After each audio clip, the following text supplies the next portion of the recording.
வணக்கம் நட்புகளே. எழுத்தாளர் அர்ப்பிதாவின் ஆழிமுத்தென்பேன் உனை கதையின் குரலாக நான் உங்கள் ஜெயஸ்ரீ. கதைக்குள்ள போலாமா? அத்தியாயம் 9. அந்த கோவில் சென்று வந்து கிட்டத்தட்ட ஒரு வாரம் கடந்த நிலையில், அதுவும் இன்று காலை தோன்றிய கனவு எதையோ உணர்த்துவது போல தோன்றிய அமன் ஒரு முறை அந்த கோவிலை சென்று பார்க்க வேண்டும் என்று எண்ணியவன் இதோ கிளம்பிவிட்டான் அந்த கோவிலை நோக்கி. அந்த இடத்தை அடைந்தவன் அந்த கோயிலை நோக்கி நடக்கும்போதே தன் முன் அவன் கண்ட காட்சியில் அதிர்ச்சி ஒரு புறம் என்றால், ஒன்றும் விளங்கா குழப்பம் வேறு மறுபுறம் அவனை சூழ்ந்து குழப்ப அதை நோக்கிய அடிகளை கூட சற்று பயந்தபடிதான் வைத்தான் அமன். அன்று உள்ளிருக்கும் போது இடிய ஆரம்பித்து இவர்கள் வெளியே வந்ததும் தரைமட்டமாய் இடிந்து போன கோவில் இன்றோ அமன் முதலில் பார்த்தபோது இருந்த தோற்றத்திலேயேதான் காட்சியளித்தது. இது எப்படி சாத்தியம்? அதான் அன்னைக்கே இந்த கோவில் இடிஞ்சு விழுந்துடுச்சே. இப்போ எப்படி எதுவுமே ஆகாத மாதிரி இருக்கு? எதுவுமே புரியலையே. யோசித்து கொண்டே நின்றவன் தன் கைபேசியை எடுத்து அவ்விடத்தின் சில புகைப்படங்களை எடுத்துக்கொண்டவன் அடுத்து உள்ளே முன்னேறும் போது அலறியது அவனின் கைபேசி. அழைத்தது தருண்தான். எடுத்த எடுப்பில், நானே உனக்கு கூப்பிடணும்னு நினைச்சேன்டா, நல்லவேளை நீயே கூப்பிட்டுட்ட. படபடவென பேசிய அமனின் பேச்சில் ஏதோ சரியில்லை என்பதை உணர்ந்த தருண், என்ன மச்சியாச்சு? ஏன் இவ்ளோ டென்ஷனா பேசுற? ஏதாவது ப்ராப்ளமா? கேட்டான் தருண் மறுமுனையில். அது இங்க இந்த கோவில் சுத்தமா வேற மாதிரி இருக்குடா என்றவன் தான் கண்டதை சொல்ல, என்னடா சொல்ற? இது எப்படி சாத்தியமாகும்? ஒழுங்கா பாருடா, வேற ஏதாச்சும் தெரியுதான்னு பாரு. தருண், எனக்கு எதுவுமே புரியலடா. நான் உள்ள போகலாம்னு இருக்கேன், நீயும் சீக்கிரம் வா என்றவன் உள்ளே செல்ல அதனின் வாயிலை நெருங்கி அங்கு இருக்கும் நந்தி சிலை மேல் கையை வைக்க, விலகி நில்லடா துஷ்டா, இம்முறையும் சேரும் எண்ணம் இல்லையோ உமக்கு? இணையை பிரிந்தால் இனி ஒரு வாய்ப்பு கிடைப்பது என்பது சாத்தியமே இல்லாத ஒன்றாகி போகும், கவனம் கொள். காற்றில் ஒலித்த அந்த குரலின் கர்ஜனையில் பதறியவன் சுற்றும் முற்றும் பார்க்க அவ்விடம் யாரும் இருப்பதின் தடம் தெரியவில்லை அமனுக்கு. யாரது? எங்கிருந்து பேசுறீங்க என்றான் நடுங்கிய குரலில். யாம் யார் என்ற விவரம் உமக்கு தேவையற்றது, சொல்வதை செய், இல்லை அனைத்தும் இழந்து இத்துடன் மடிவாய் என்ற குரலில் ஒலித்த உத்தரவின் தொனியில் பொறுமை இழந்தவன், உருவமே இல்லாம குரல் மட்டும் சொல்றதையெல்லாம் கேட்க முடியாது, எதுவா இருந்தாலும் நேரா வந்து சொல்லு என்றவன் இப்போது சற்று பயம் தளர்ந்தே பேசினான். மூடனே, அறிவற்ற செயலை செய்து இறுதி வாய்ப்பை இழந்து விடாதே, சூழியலனை அடையாளம் கண்டுகொள் என்றது மீண்டும் அந்த குரல். இப்போ நீ நேர்ல வரப்போறியா இல்ல நான் போகட்டுமா? என்ன ஆடியோ ரெக்கார்ட் பண்ணி ஏமாத்த பாக்குறீங்களா? யாருடா அது என்னோட விளையாடுறது? அதிகாரமாகவே கேட்டவனுக்கு அடுத்த சில நொடிகளுக்கு பதில் எதுவுமே வரவில்லை. அப்போ உண்மையிலேயே எவனோ ஒருத்தன் விளையாடி இருக்கான் போல நினைத்தவன் திரும்பி செல்ல நினைத்து தன் ஜீப்பை நோக்கி செல்ல நினைத்தவனை நோக்கி தென்னை மர மட்டை ஒன்று வேகமாய் வந்து அவனை பின்னால் தாக்க, அதன் தாக்கத்தில் கீழே விழுந்தவன் கையை அந்த மட்டை சரியாய் பதம் பார்த்து ஆழமான காயத்தை உண்டாக்கி விட்டிருந்தது. அது ஏற்படுத்திய காயத்திலிருந்து ரத்தம் நிற்காமல் வெளியேற அதே சமயம் அவ்விடம் வந்து சேர்ந்தான் தருண். தன் நண்பன் நிலத்தில் கிடக்கும் நிலை கண்டு பதறியவன், டேய் அமன், என்ன ஆச்சு? எப்படி அடிபட்டுச்சு? அவன் அருகே சென்று அவனை தரையிலிருந்து எழுப்ப முயற்சிக்கும் போதே காற்றில் அசையும் புகை போன்ற உருவத்தில், கால்கள் இல்லாமல் கண் காது மூக்கு கொண்டு வேதாளத்தின் பிம்பமாய் வந்த அது இவர்களை நெருங்கி, உயிருடன் வா, அம்பலம் ஏறும்போது கீழே முதற் அடியில் சிறு கல்லாய் நீ உறையும் உண்மை காண்பாயாக. எதையோ பிதற்றியதைப் போல காற்றில் கையை ஆட்டி ஆட்டி கூறிவிட்டு வந்த வேகத்திலேயே காற்றில் மறைந்து போயிருந்தது அந்த புகை உருவம். டேய், என்னடா நடக்குதுங்க? எனக்கு ஒண்ணுமே புரியலையே. இப்போ வந்தது பேயா இல்ல பூதமா? வேதாள மாதிரி வந்துச்சு, ஏதேதோ சொல்லுச்சு, இப்போ காணாமலும் போயிடுச்சு. அலண்டே விட்டான் தருண். இருடா, இதுக்கெல்லாம் பதில் உள்ள போனா இருக்கும்னு நினைக்கிறேன், நான் போய் பார்த்துட்டு வரேன் என்ற அமன் எழுந்து அந்த கோவிலின் அருகே செல்ல, டெய் டெய் நில்லுடா, உனக்கு என்ன பைத்தியமா பிடிச்சிருக்கு? இடிஞ்சு விழுந்த கோவில் இதோ பாரு, அப்படியேதான் இருக்கு, அதுக்கு எதுவுமே ஆகல, ஆனா நீயும் அந்த கௌரியும் தான் இடிஞ்சு போச்சு உடைஞ்சு போச்சுன்னு என்னென்னமோ சொன்னீங்க. அது பத்தாதுன்னு இதோ இந்த ஆவி வேற உயிரோடவா உயிர் இல்லாமவான்னு கமல் ஃபேன் மாதிரி புரியாமலே பேசிட்டு போகுது. இதெல்லாம் பத்தாதுன்னு இப்ப நீ கோவிலுக்குள்ள போறேன்னு சொல்ற. கைய பாரு எவ்ளோ ரத்தம் வடியுதுன்னு. எனக்கு என்னமோ இதெல்லாம் சரியா படல. முதல்ல வா, நாம இந்த காயத்துக்கு மருந்து போடுவோம். அதுக்கப்புறம் என்ன பண்ணலான்னு யோசிப்போம். பேசியவன் அதே வேகத்தில் அடைந்திருந்தான் அந்த கிராமத்தின் PHCயை. அன்னைக்கு அவ்ளோ நடந்தும் இன்னும் ஒரு முறை கூட நம்ம கிட்ட பேசவே இல்லையே. குழம்பி போய் ஏடுகளில் கையும் எங்கோ கவனத்தையும் வைத்தபடி அமர்ந்திருந்த கௌரி எதர்ச்சியாக பார்வையை திருப்ப கையில் பெரிய காயத்துடன் ரத்தம் சொட்ட சொட்ட மருத்துவமனையினுள் வந்து கொண்டிருந்தான் அவன். முதலில் வருவது அவன்தான் என்பது மூளைக்கு எட்டாமல் வரும் அவனையே வெறித்து கொண்டு இருந்தவளின் மூளை கொடுத்த அரைக்கூவலில் முழித்தவள் பதறி போய் ரத்தம் வடியும் அவனை ஓடிப்போய் சரியாக அமர வைத்தாள் கௌரி. என்ன ஆச்சு? எப்படி இவ்ளோ காயம் ஆச்சு? என்ன நடந்தது? பதறியவள் காயத்தின் ஆழத்தை காண தேவையானதை செய்ய அந்த கோவிலின் அருகே நடந்த அனைத்தையும் கூறி முடித்தான் தருண். அனைத்தையும் கேட்டவள், என்ன மறுபடியும் அந்த கோவிலுக்கு போனீங்களா? எதுக்கு இப்படி பண்ணீங்க? அது இல்லாம அது அன்னைக்கே இடிஞ்சு போச்சே. அப்போ இன்னைக்கு எப்படி பழையபடியே இருக்கு? ஒன்னும் புரியல எனக்கு என்றாள் கௌரி. எங்களுக்கும் ஒன்னும் விளங்கல கௌரி. இதுக்கெல்லாம் பதில் நம்ம உள்ள போய் பார்த்தாதான் கிடைக்கும்னு நினைக்கிறேன். அதான் அங்க போகலான்னு நினைக்கிறதுக்குள்ள இதோ இது எல்லாம் நடந்து போச்சு. இவனும் என்னை இங்க கூட்டிக்கிட்டு வந்துட்டான். தருணை வசைப்பாடியபடி அமன் பேச, பின்ன ஏற்கனவே நடக்கிற எதுவும் புரியாம குழம்பி போய் இருக்கோம். இதுல இந்த புது பிரச்சனை தேவையா என்றால் அந்த காயத்தை பார்த்தபடி. இல்ல கௌரி, இதெல்லாம் நாம நினைக்கிற மாதிரி சாதாரணமா நடக்கிற விஷயம் இல்ல. அந்த வேதாளம் அது சொன்ன குறிப்பு எனக்கு வர கனவுன்னு எல்லாமே ஒன்னோட ஒண்ணு சேர்க்கப்பட்டதுதான்.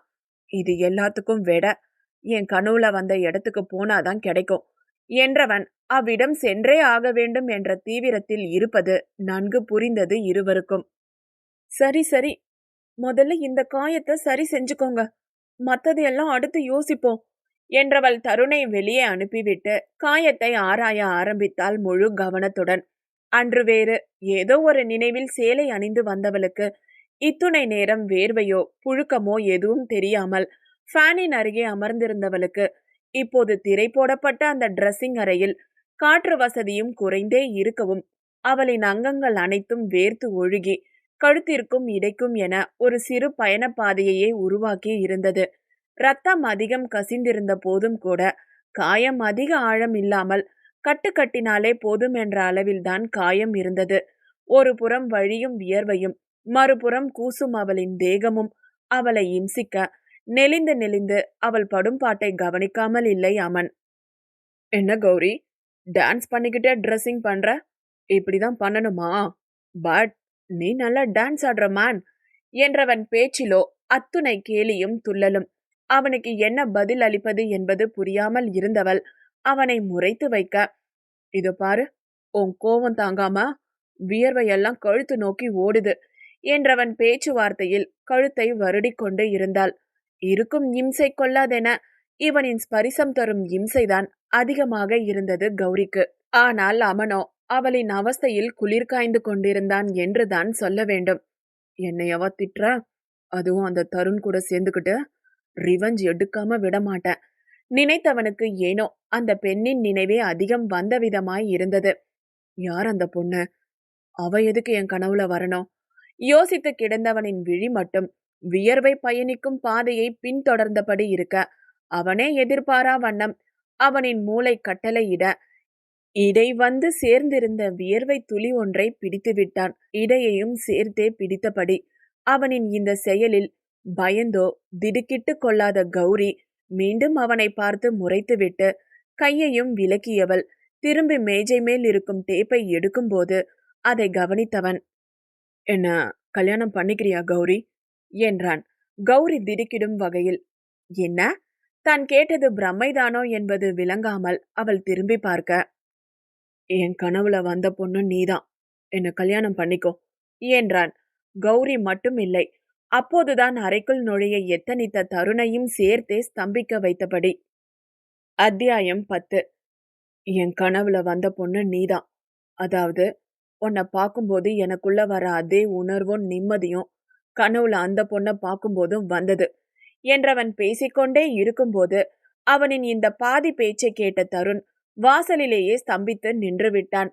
வெகு நேரமாய் அவனுக்கு சிகிச்சை அளித்து கொண்டிருக்க முடிந்ததா இல்லையா, தன் தேவை எதுவும் இருக்குமோ என்று நினைத்தவன் ஒரு முறை சென்று பார்த்து வருவோம் என்றெண்ணி உள்ளே வரவும் அவன் தன் மனதை திறந்து பேசவும் சரியாக போனது. சரியா தப்பான நேரத்துல வந்துட்டோம் போலயே, இவன் மட்டும் நம்மள கவனிச்சான், நாம செத்தோம் நினைத்தவன் வந்த வேகத்திலேயே திரும்பி கதவின் பின்னால் நின்று கொண்டான். அது இல்லாம இதோ இது இதே மச்சம் உனக்கு இருக்க அதே இடத்துலதான் அந்த பொண்ணுக்கும் இருந்தது. அப்போ என் கனவுல வந்த பொண்ணு நீதானே? ஆனா அவ ஏதோ ராஜ காலத்துல வாழ்ந்தவ மாதிரி இருந்தா. அழகா ஒன்ன மாதிரியே இருந்தாலும் வேற ஒரு உலகத்துல இருந்த மாதிரி தான் இருந்தது என்றவன் தீவிரமாய் பேச, ஓஹோ, உனக்கு ஒரு கனவு வந்தது, அதுல ஒரு பொண்ணு வந்தா, அவளுக்கும் என்ன போலவே முதுகுல மச்சம் இருந்தது. சோ நான் தான் அவன்னு நீ சொல்ற, இத நான் நம்பணும் என்றவள் பேச்சில் கேலியும் சிரிப்பும் இல்லாமல் இல்லை. ஒரு கனவை வச்சுக்கிட்டு உன்னால எப்படி இப்படியெல்லாம் பேச முடியுது? இதெல்லாம் நம்புற மாதிரியா இருக்கு என்றவள் கை கட்டி அவன் முன் கேள்வியாய் நிற்க, கனவுல வந்த பொண்ணு உன்ன மாதிரி இருந்ததால மட்டும் நான் உன்னை கல்யாணம் பண்ணிக்க விரும்பல. கனவுல எந்த பொண்ணு வந்திருந்தாலும் உன்னதான் கல்யாணம் பண்ணிக்கணும்ன்ற எண்ணம் எனக்குள்ள எப்பவோ வந்துடுச்சு. என்னோட சொந்த சூழ்நிலையும் குடும்ப சூழ்நிலையும் சரியில்லை. அது இல்லாம என்னை குழப்பவே தினம் வரும் கனவுகள்னு என்னை எதுவுமே யோசிக்க முடியாம வச்சிருக்காங்க. ஆனா அந்த கோவிலுக்கு போன அப்பவே இந்த எண்ணம் எனக்குள்ள வேர்விட ஆரம்பிச்சிருந்தது. அது அன்னைக்கே சொல்லிடலாம்னு இருந்தேன். அப்போதான் அந்த கோவில் இடிஞ்சுது. அந்த வயசான ஐயாவை பார்த்ததுன்னு ஏதேதோ நடந்து போச்சு. அவ்வளவு நடந்த பின்னாடியும் உன்னை வந்து பார்க்கணும்னு எனக்கு தினமும் தோணும். பட் தேவையில்லாம உன்னை எந்த ஆபத்திலையும் மாட்டி விட்டுட கூடாதுன்னு தான் அமைதியா ஒதுங்கியே இருந்தேன். சொல்லலாமா இல்ல இப்படியே ஒதுங்கி போலாமான்னு யோசிச்சுட்டு இருந்த அப்பதான் இந்த கனவு வந்தது. அதுவும் அதுல நீ வந்த. இது எல்லாம் தான் உன் மேல எனக்கு இருக்க காதல் சரி, அதுல எந்த தப்பும் இல்லைன்னு புரிய வச்சுது.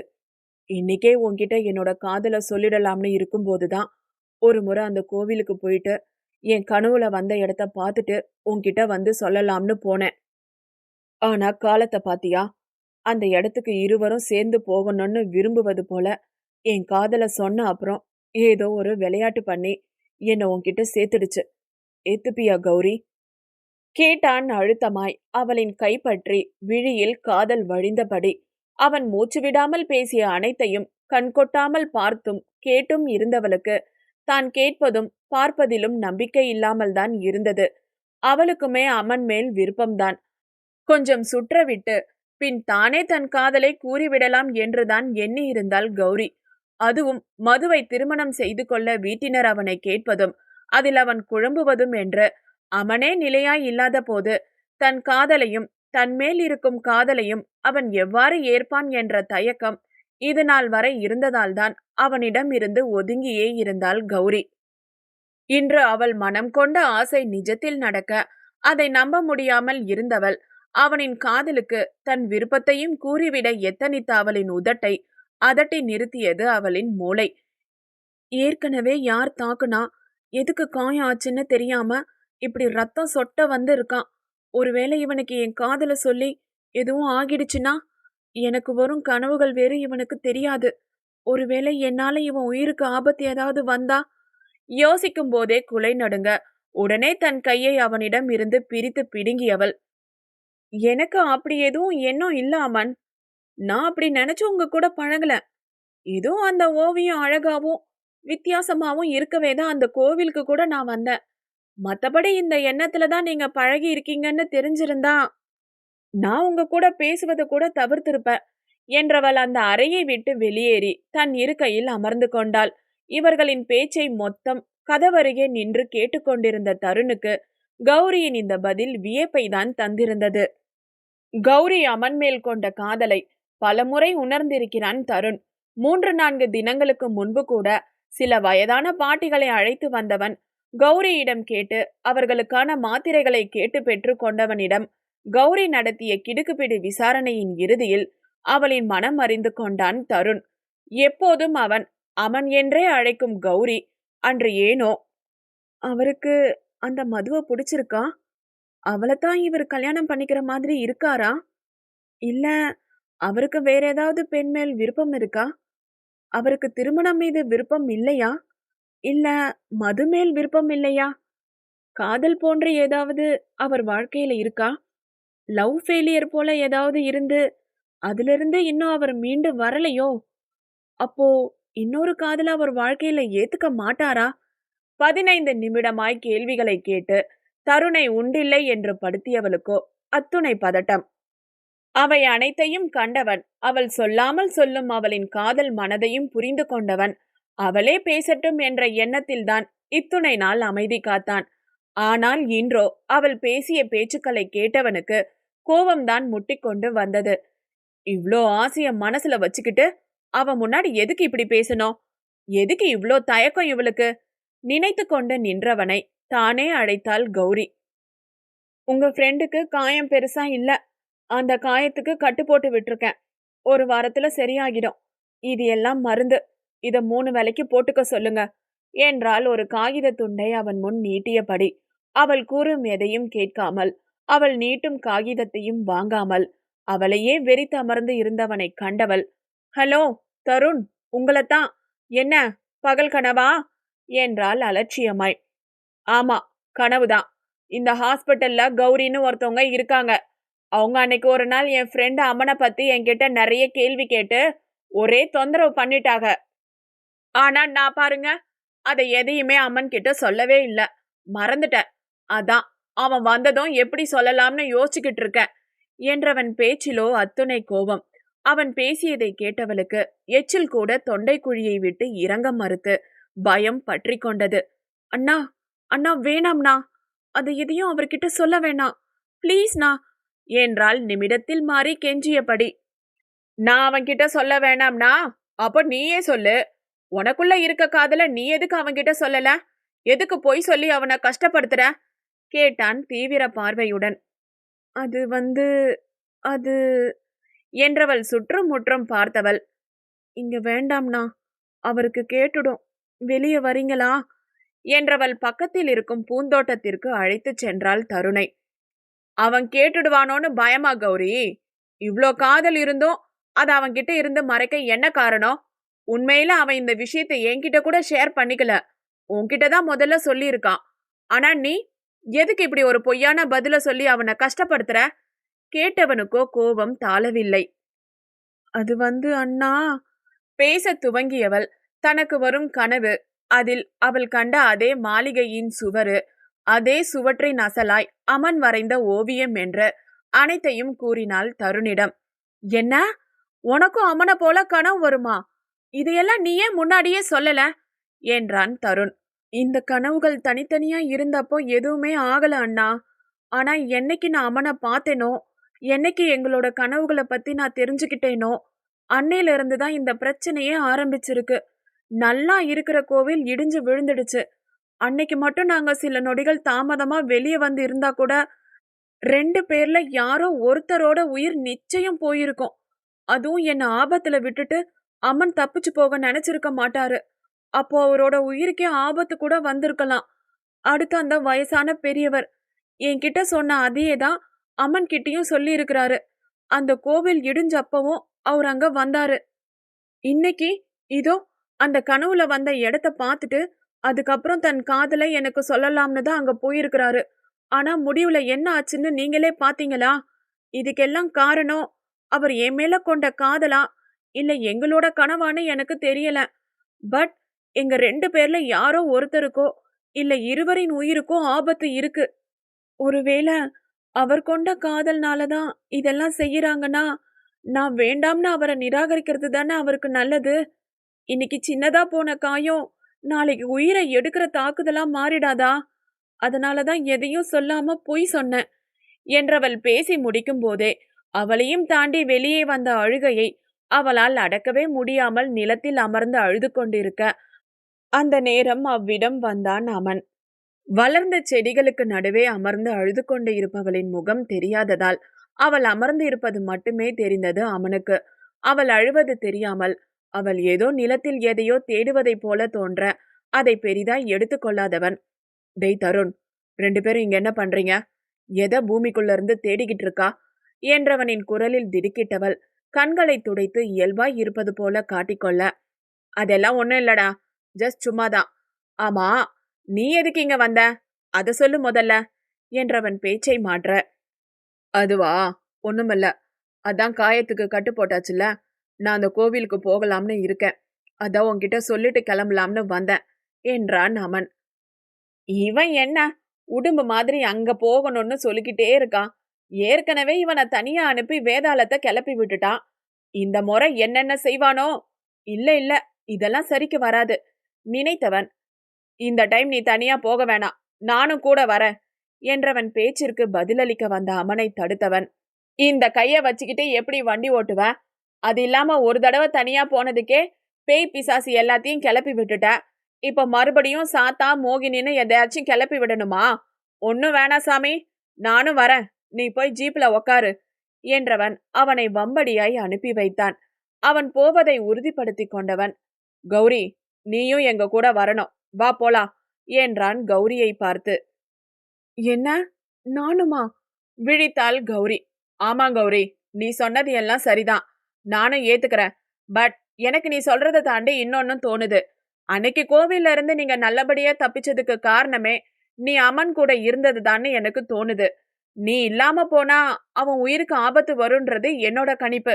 சோ நான் ரிஸ்க் எடுக்க விரும்பல. உனக்கும் அவன் நல்லபடியா இருக்கணும்ன்ற ஆசை இருக்குன்னு நினைக்கிறேன் என்றவன் அவளை பார்க்க, நான் கூட வர்றதால அவருக்கு எதுவும் ஆகாதுன்னு உங்களுக்கு தோணுனா நான் வரேன் தருண். பட் அதுவே அவர் மனசுல இருக்க ஆசையை அதிகரிக்க காரணமாகி கூடாது. அதுவும் முக்கியம்தானே என்றவள் கண்களை துடைத்து கொண்டு அவர்களுடன் செல்ல தயாராக, உன்னை வர சொல்றதே உங்க காதல நீங்க புரிஞ்சுக்கணும் தானே என்றவன் உதட்டில் மர்ம புன்னகை பூக்க அந்த வேதாளம் கொடுத்து சென்ற குறிப்புகள் மனதில் அசை போட்டபடிதான் இருந்தான் தருண். ஜீப்பில் சென்றமர்ந்த அம்மனுக்குமே அந்த வேதாளம் கூறிய வார்த்தைகள் காதில் கேட்டுக்கொண்டே இருக்க அதனின் அர்த்தம் தெரிந்து கொள்ள அதே வார்த்தைகளை முன்னும் பின்னும் மாற்றி மாற்றி போட்டு யோசித்துக் கொண்டிருந்தான் அமன். அத்தியாயம் 11. வேதாளத்தின் கூற்றை ஏதோ வேத வாக்கை போல நினைத்த அமனும் தருணும் அதை மனதில் வைத்துக்கொண்டு அதன் பொருள் காணும் யோசனையில் மூழ்கி கிடக்க, கௌரி மட்டும் தன் காதல் அமனுக்கு தெரிந்துவிடக் கூடாது என்ற ஒற்றை எண்ணம் மட்டும்தான். ஆபத்து நேராது, நீயும் உடன் வர வேண்டும் என்று தருண் சொன்னதும் ஒப்புக்கொண்டவள், தருண், நீங்க ஜீப் கிட்ட போங்க, நான் இதோ வரேன் என்றவள் மருத்துவமனைக்குள் ஓடி எதையோ எடுத்துவிட்டு ஜீப்பிற்கு வந்து விட்டாள் கௌரி. ஜீப்பை நோக்கி வரும் அவளை கவனித்த அமன், இவ எதுக்குடா இங்க வரா?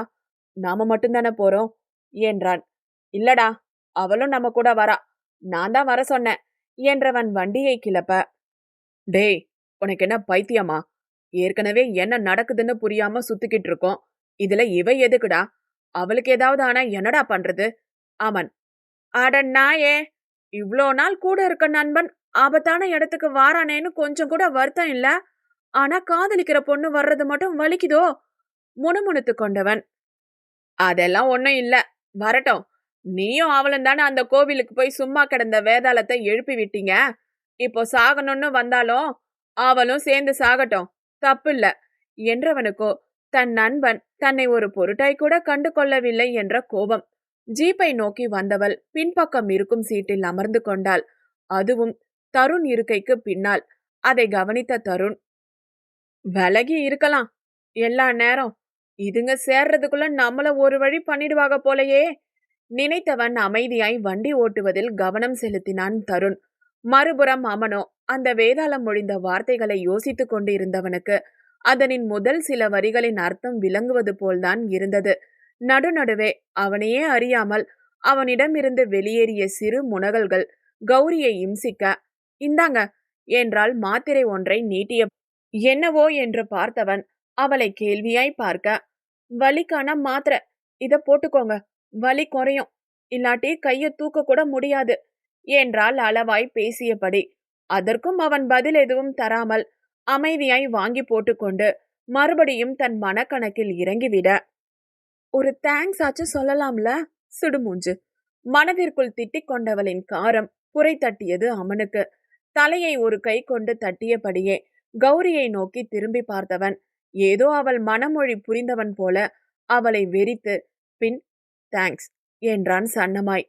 மைண்ட் வாய்ஸ்னு சத்தமா பேசிட்டோமோ நினைத்து கொண்டு வந்தவள் எதேர்ச்சியாய் பார்வையை திருப்ப இவர்கள் இருவரை தான் பார்த்து கொண்டிருந்தான் தருண். ஒண்ணுமில்லன்னு சொல்லியே எல்லாம் பண்ணிக்கிட்டு இருக்க நீ நினைத்தவன் நக்கலாய் அவளை பார்க்க நாணமோ அசடோ வழிந்தபடி 32 பற்களும் தெரியும் வண்ணம் சிரித்து வைத்தாள் கௌரி. இதுங்க ரெண்டுத்தையும் என்ன பண்ணலாம்? பற்களை கடித்து கடுப்பை வெளிப்படுத்தியவன் வேதாளத்தை பற்றி மறந்தே போயிருந்தான்.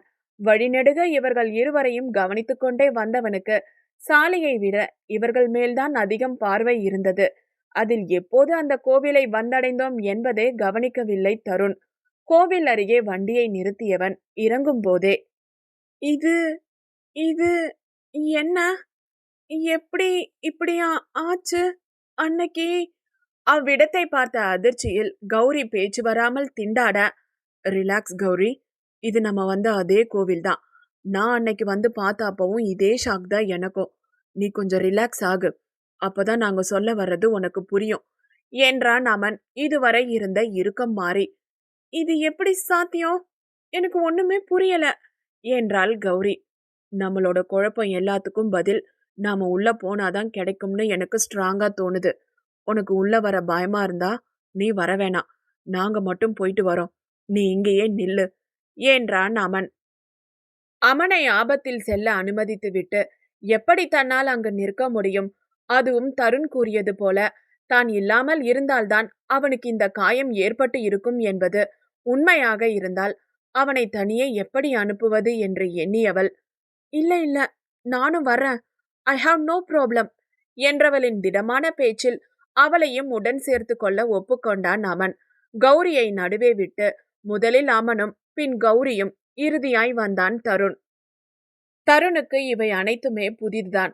ஆனால் உள்ளே செல்ல செல்ல அமன் அவனிடம் கூறியது அனைத்துமே கண்ணால் கண்ட பின்னர் அவனுமே அதே பிரமையில்தான் சிக்குண்டான். இந்த இடத்துக்கு தான் நம்ம முன்னாடியே வந்துட்டோமே, இங்க ஒண்ணுமே இல்லையே, இப்ப எதுக்கு இங்க வந்திருக்கோம் கேட்டாள் கௌரி.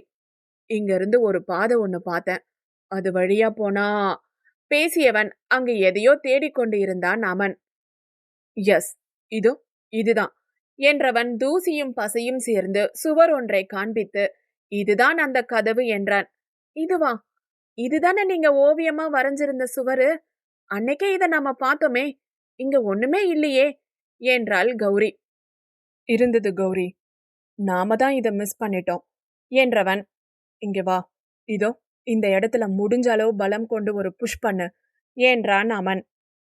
தருணுக்கு இது எல்லாம் ஏதோ மாயாஜால கதையில் வரும் நிகழ்வுகள் போலவே இருக்க ஆவென்று வாய் பிளந்து பார்த்து கொண்டு இருந்தான்.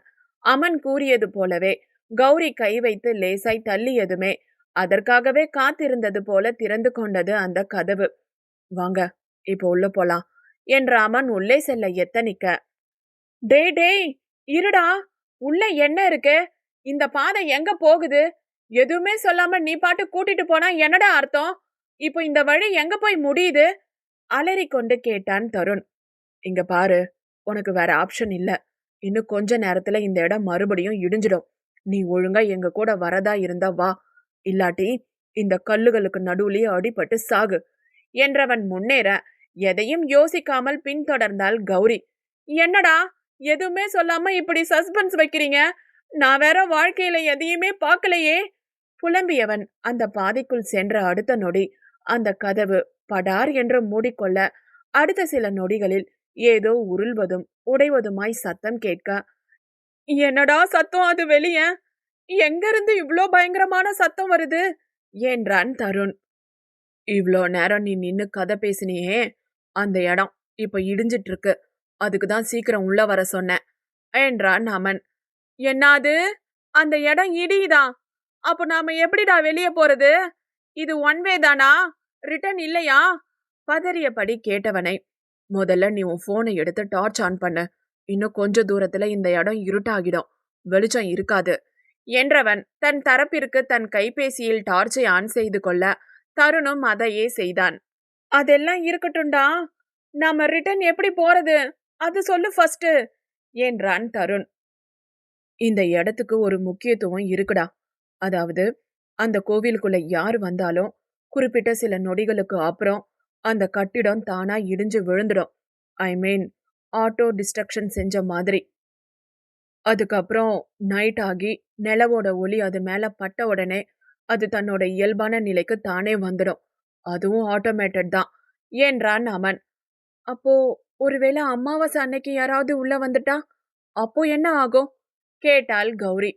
அப்பா, அறிவு கௌரி உனக்கு, எப்படியெல்லாம் யோசிக்கிற பாரு என்றான் தருண்.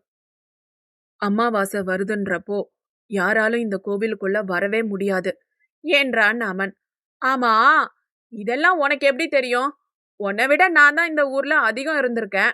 ஆனா எனக்கே இந்த கோவிலை பத்தி அதிகம் தெரியாதே. அப்படி இருக்கும்போது உனக்கு மட்டும் எப்படி கேட்டான் தருண். நார்மலா நம்ம ஊர்ல சொல்லுவாங்க, ஞாபகம் இருக்கா? இந்த கோவில் இருக்க இடத்துக்கு போகக்கூடாது, இங்க ஒரு குருக்கள் தூக்கு போட்டு செத்து போயிட்டாரு, அவரோட ஆவி அங்க உலாவுது, சோ அங்க போற யாரும் திரும்ப வர முடியாதுன்னு சின்ன வயசுல சொல்லுவாங்க, ஞாபகம் இருக்கா? அதுக்கு முக்கியமான காரணம் இதுதான் என்றான் அமன். அப்போ எந்த குருக்களும் இங்க சாகலையா? ஆனா அது எப்படிடா இவ்ளோ பெரிய மேஜிக்கல் ஸ்பாட்டை நம்ம அரசாங்கம் விட்டு வச்சிருக்கு? அதாவது இந்த இடத்த எப்பவோ புடிச்சு சுத்தம் பண்ணி சுற்றுலா தலமா மாத்தி இருப்பாங்களே, எப்படி விட்டுட்டாங்க என்றான் தருண். இந்த இடத்த பத்தி தெரியணும்னா இங்க முதல்ல வரணும். இந்த இடத்துக்கு வர்றதுக்கு இங்க இருக்க சக்திகள் அனுமதி தரணுமா, அப்போதான் வர முடியும்னு ஒரு தியரி இருக்கு என்றான் அமன். என்ன புரியல? என்ன சக்தி? ஆத்மா பிரேதாத்மான்னு நீயும் கதை சொல்ல போறியா என்றான் தருண். அதெல்லாம் எனக்கு தெரியாதுடா. சயின்ஸ் இதை எலக்ட்ரோகெமிக்கல் மேட்சிங்னு சொல்லுது.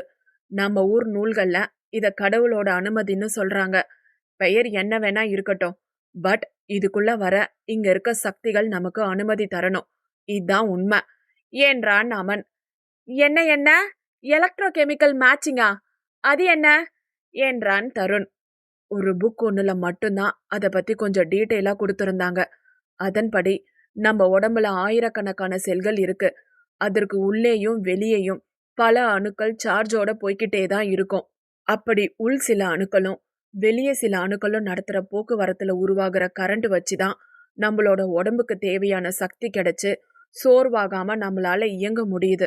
அதே போலதான் இந்த பூமியிலையும் மரம், செடி, கொடி, மனிதன், மிருகம்னு எல்லாரும் தங்கிட்ட இருந்து எதையோ ஒன்ன இந்த பூமிக்கும் இந்த பூமி கிட்ட இருந்து சிலவற்றை வாங்கியும் தான் நம்ம பொழப்பு ஓடுது.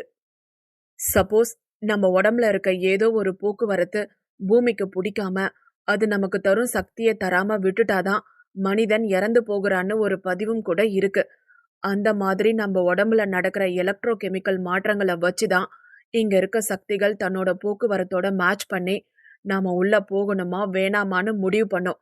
அதை ஒரு பழங்கால ஓலை சுவடியிலிருந்து படிச்சேன்னு ஒரு பிரிட்டிஷ்காரர் ஒருத்தர் தன் புக்ல மென்ஷன் பண்ணிருக்கிறாரு என்றான் அமன். ஓஹோ, இதை இப்படியும் யோசிக்கலாம். நம்மளோட எண்ணங்களை இந்த இடத்தோட காற்று படிச்சு நல்ல எண்ணம் கொண்டவங்களை அனுமதிச்சு தீய எண்ணங்களுடன் வருபவர்களை நிராகரிச்சு அனுப்பிடக்கூட வாய்ப்பு இருக்குல்ல என்றான் தருண். எஸ், நீ சொல்றது கரெக்டு தான். மொத்தத்துல இந்த இடத்துக்கு நாம நினைச்சா வர முடியாது. இந்த இடம் நம்மள அழைக்கணும். அது மட்டும்தான் ஒரே வழி என்றான் அமன். அப்படி இந்த இடம் தனக்குள்ள எதை ஒளிச்சு வச்சிருக்கு? எதுவுமே இல்லாமலா இந்த இடத்துக்கு இவ்ளோ பாதுகாப்பு? எதையோ ஒன்ன இந்த உலகத்துல இருந்து மறைச்சு பாதுகாக்கத்தான் இவ்ளோ பலத்த செக்யூரிட்டி போட்டு இருப்பாங்கன்னு நினைக்கிறேன் என்றாள் கௌரி. போட்டு இருப்பாங்களா? இதெல்லாம் உருவாக்கப்பட்டதுன்னு நினைக்கிறியா கௌரி என்றான் அமன்.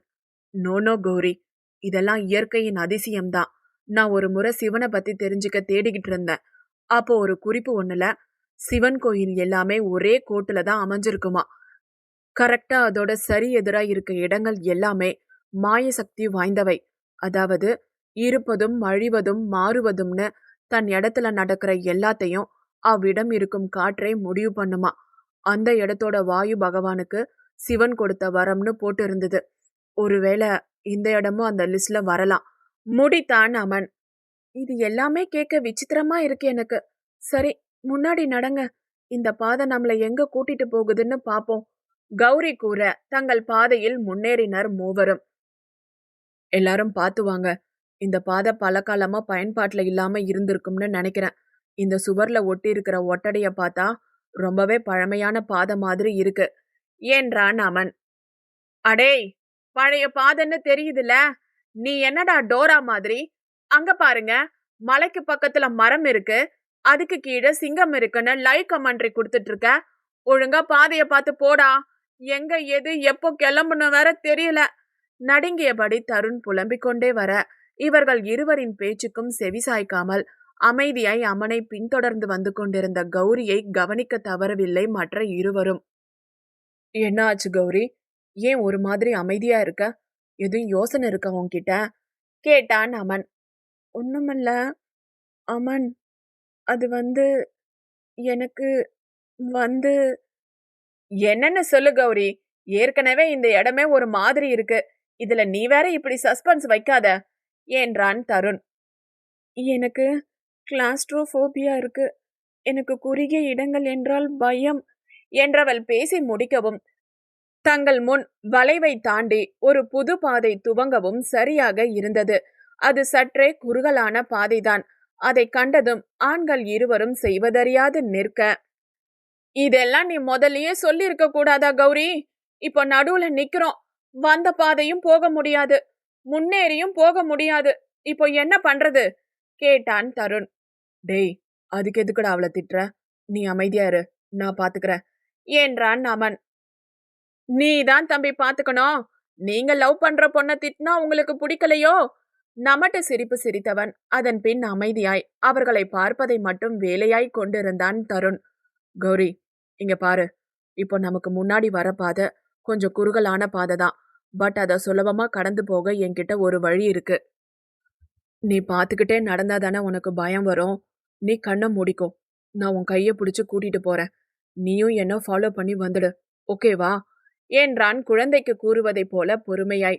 அப்பா, எவ்வளோ பெரிய விஷயம். இந்த உலகத்திலேயே யாருமே இப்படி ஒரு ட்ரீட்மெண்ட் பண்ணிருக்க மாட்டாங்கடா. டாக்டர்ஸ் எல்லாரையும் மிஞ்சிட்டப்போ என்றான் தருண் கலாய்த்தபடிதான். உன்னை கொல்ல போறேன். ஒழுங்கா வாயை முடிக்கிட்டு வா, இல்லாட்டி வழியிலேயே விட்டுட்டு போயிடுவேன் சொல்லிட்ட மிரட்டிய அம்மனிடம். சரிடா சரிடா, நீ உன் ட்ரீட்மெண்ட்டை பாரு. டாக்டருக்கே வைத்தியம் பாக்குற. எல்லாம் இந்த காதல் செய்யற வேலை மனதில் நினைத்தவன் அதற்கு மேல் எதையும் பேசவில்லை. அமன் கூறியது போலவே அவனின் கையை பற்றி கொண்ட கௌரி கண்களை மூடிக்கொண்டு அவனை பின்தொடர ஒரு கையில் கைபேசியையும் மறு கையால் கௌரியையும் பிடித்தபடி முன்னேறினான் அமன். சற்று தொலைவு வரை அந்த குறுகிய பாதை இருப்பதை உணர முடிந்தது அமனால். அதுவரை கௌரியை பத்திரமாக அழைத்து செல்ல வேண்டும் என்று எண்ணியவன் சற்று வேகமாய் நகர அங்கு கீழே இருந்த கல் ஒன்று தடுக்கி அவன் நிலை தடுமாற அவன் கை கொண்ட கைபேசியும் கூட கீழே விழுந்து விட்டது. அந்த திடீர் சத்தத்தில் என்னவோ என்று பயந்தவள் கண்களை திறக்க தன்னை சூழ்ந்து கிடந்த சூழலை உணர்ந்தவளுக்கு மூச்சு கூட சீராக வரவில்லை. அமன், எனக்கு ஒரு மாதிரி இருக்கு. மூச்சு விட முடியல. பயமா இருக்கு. கத்தியவளின் ஒலி எதிரொலியாய் அவ்விடத்தை நிரப்ப கைபேசியை தேடுவதை விடுத்து கௌரியின் புறம் திரும்பினான் அமன். கௌரி, ஒண்ணுமில்ல, இங்க பாரு, இங்க வெளிச்சம் இருக்கு, பயப்படாத என்றவன் எவ்வளவு கூறியும் அவள் நிதானிக்காமல் போகவே தருண் கையில் இருந்த கைபேசியை வாங்கியவன் அவ்விடத்தை அதிக ஒலியிட கொஞ்சம் கொஞ்சமாய் தேர துவங்கினாள் கௌரி. நடுநடுவே பயம் அவளை மேலும் ஆட்கொள்ள பயத்தில் கத்தியவள் அமனின் நெஞ்சில் தஞ்சமடைந்த பின்தான் சற்று நிதானத்திற்கு வந்தாள் கௌரி. அடிப்பாவி, காதல் இல்ல காதல் இல்லன்னு சொல்லிட்டு இப்ப பாரு, அட்டை போல ஒட்டிக்கிட்டு நிக்கிறத. இருக்கட்டும் இருக்கட்டும், இன்னும் எத்தனை நாளைக்கு இப்படி நடிக்கிறீங்கன்னு நானும் பாக்குறேன் மனதுக்குள் நினைத்து கொண்டான் தருண். சரி சரி, சீக்கிரம் இங்க இருந்து கிளம்பலாம். இந்த இடமே ஒரு மாதிரி இருக்கு எனக்கு என்றான் தருண். அடுத்த விறுவிறு நடையில் பெரிய கம்பி போன்ற ஒரு துவாரத்தை அடைந்திருந்தனர் மூவரும். இது என்னடா புதுசா இருக்கு? இங்க எதுக்கு கேட் போட்டு மூடி வச்சிருக்காங்க? இப்போ இதை எப்படி ஓபன் பண்றது என்றான் தருண். இருடா, அதுக்கும் ஏதாவது வழி இருக்கும் என்றவன் அதன் மேல் இருக்கும் இலை தழை என்று அனைத்தும் விலக்கி பார்த்தவனுக்கு தான் காணும் காட்சி உண்மையா இல்லை பொய்யா என்ற எண்ணம் தோன்றி அதே அதிர்ச்சியில் கௌரியை பார்க்க அவளும் அதே அதிர்ச்சியில் அவ்விடம் உறைந்து இருந்தாள். அத்தியாயம் 9, 10, 11 நிறைவடைந்தது. அடுத்த அத்தியாயங்கள் விரைவில். அதுவரை காத்திருங்கள். கதை பிடிச்சிருந்தா லைக் பண்ணுங்க, காமெண்ட் பண்ணுங்க, ஷேர் பண்ணுங்க. இது போன்ற கதைகளுக்கு சேனலை சப்ஸ்கிரைப் பண்ணுங்க. நன்றி, வணக்கம்.